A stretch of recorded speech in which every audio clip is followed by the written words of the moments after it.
Have you ever poured yourself into spiritual practice, expecting peace, only to find yourself still haunted by anxiety, regret, or emotional fatigue?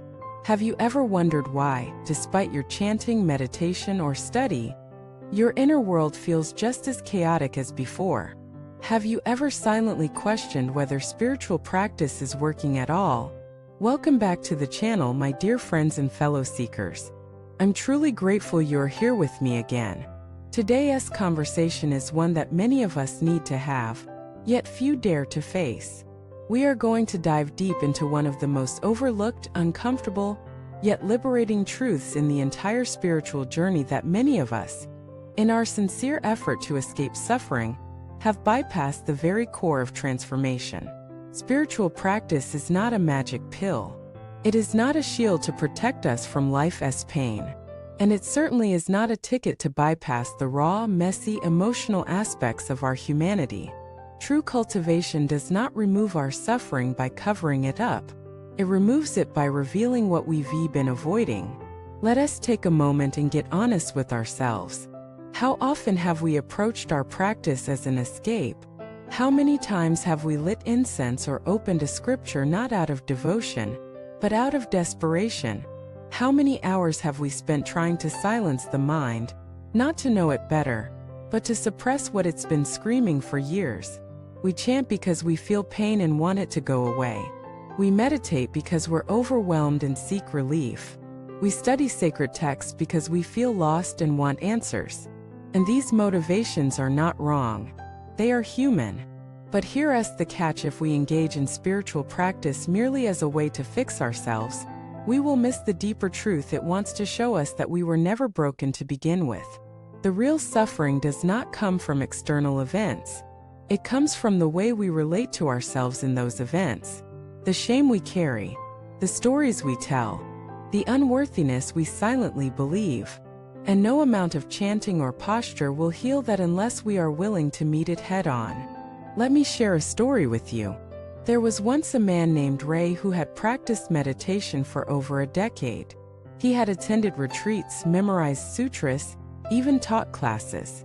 From the outside, he appeared peaceful, but inside he was crumbling. He struggled with panic attacks. He had unresolved trauma from childhood. And the more he tried to transcend it through spiritual techniques, the more it intensified. One day, during a particularly intense meditation retreat, everything broke open. In complete stillness, an image of his father appeared, a man who had abused and abandoned him. Ray started sobbing, not quietly, not gracefully, but like a child. For the first time in his life, he didn't try to breathe it away. He didn't try to chant it away. He just allowed himself to feel it fully, truthfully, without resistance. That night changed everything. Not because the pain vanished, but because he finally stopped running from it. He made peace with the most honest part of his being. And from that point forward, his practice became not a performance but a relationship. The truth is, this spiritual cultivation is not about suppressing the ego. It's about understanding it.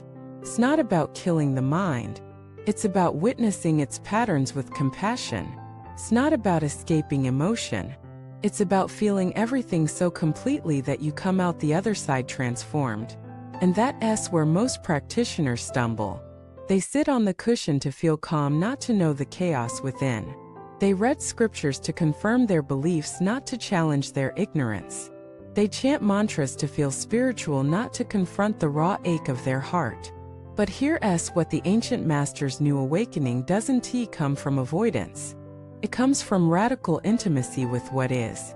And that includes your grief, your rage, your fear, your shame. That's why the most powerful moments in practice often don't feel like bliss. They feel like breakdown, like your identity is being stripped away. Because it is. What's falling away is not your true self, it's everything that's been hiding it. If you've been practicing and feel like you're getting nowhere, ask yourself this. Are you willing to feel what you've never felt? Are you willing to stop performing and start confessing? Are you willing to turn toward your pain, rather than using practice to turn away from it? Because that's where the doorway opens. Real transformation begins the moment you stop trying to be spiritual and start being honest. And this honesty is not easy. It may mean admitting that your practice has become mechanical, that you've been using it to escape rather than evolve, that beneath your calm exterior lies a storm that's never been witnessed. But here's the miracle: when you finally sit with that storm without judgment, it starts to soften. It doesn't vanish, but it stops controlling you. You begin to see that suffering is not your enemy, it's your teacher. Every tear, every ache, every anxious thought is a messenger. It's asking you to listen, not to fix, not to analyze, but to simply be present. So the next time you sit to meditate and your mind races, don't scold it. Bless it. Say, "Thank you for showing me where I still cling." The next time you chant and feel nothing, don't fake it. Ask, "What part of me is closed?" and be still enough to hear the answer. The next time you read a scripture and feel resistance, don't force understanding. Let the resistance speak. It might say, "You're not ready to hear this." That's okay. Let it be your teacher. Spiritual growth is not linear. It's not glamorous. It's not about how many hours you practice, but how honestly you show up. It's not about bypassing your pain. It's about including it in your path. Your wounds are not obstacles to awakening. They are the very doorways to it. So let us stop pretending we're okay when we're not. Let us stop chasing experiences and start building relationships with our own hearts, with our own minds, with the sacred space inside us that longs to be seen. Thank you for watching this video. If something in this message resonated with you, I invite you to share your story in the comments. Let us create a space where spiritual honesty is celebrated, not hidden, where truth is more important than image. Don't forget to like, subscribe, and share this with someone who has been struggling in silence. They might just need the reminder that even in the most painful places, light is waiting to be found. I'll see you in the next one.